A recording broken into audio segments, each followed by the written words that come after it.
At 5 a.m., the world is usually quiet in a way that feels sacred. The city outside my apartment window hadn't fully woken yet. Streetlights still glowed faintly, and the sky hovered between night and morning. I was awake, as usual. Old habits from years of consulting never leave you. Coffee in hand, laptop unopened, mind drifting. Then came the knock. Soft. Hesitant.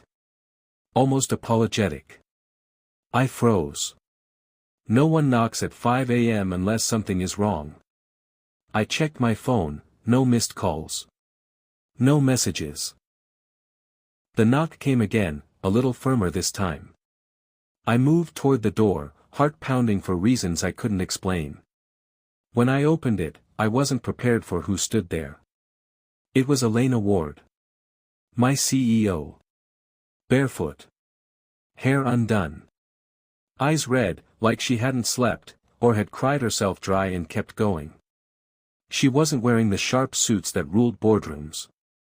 Just a simple coat over a sweater, as if she'd left in a hurry without knowing where she was going. For a moment, neither of us spoke. "I'm sorry," she said finally, her voice low and cracked. I didn't know where else to go. I stepped aside without thinking. She walked in slowly, like someone entering a stranger's house and their own grief at the same time. Elena Ward was known for control. Precision. Strength.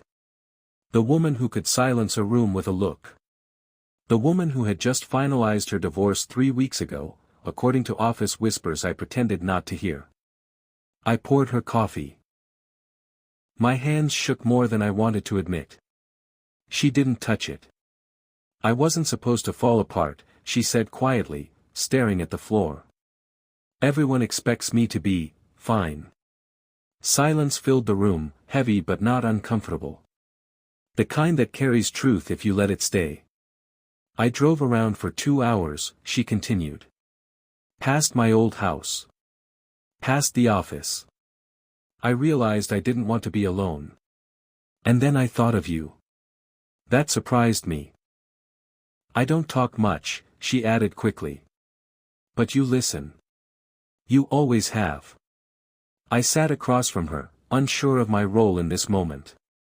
Boss? Employee? Stranger?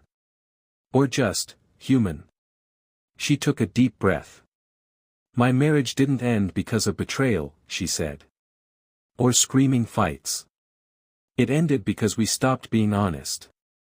We lived like colleagues managing a shared asset instead of two people sharing a life." Her hands clenched together. "I built a company where transparency is everything," she said bitterly. "But I couldn't do it in my own home." I didn't interrupt. She talked about loneliness, the quiet kind that creeps in even when someone is sleeping beside you.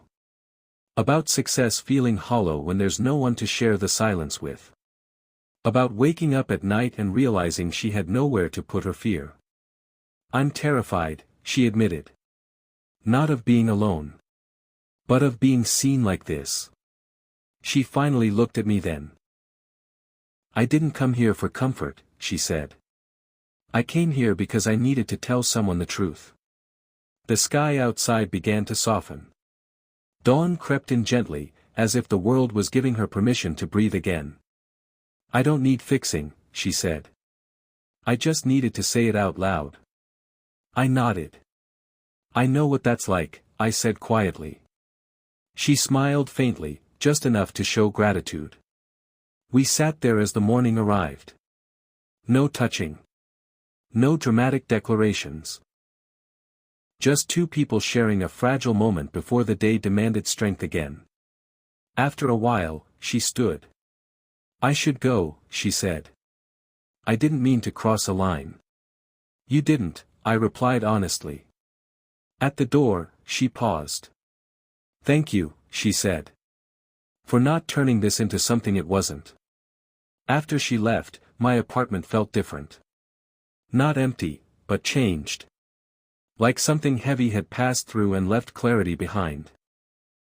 Later that day at work, Elena walked into the boardroom in her usual calm authority.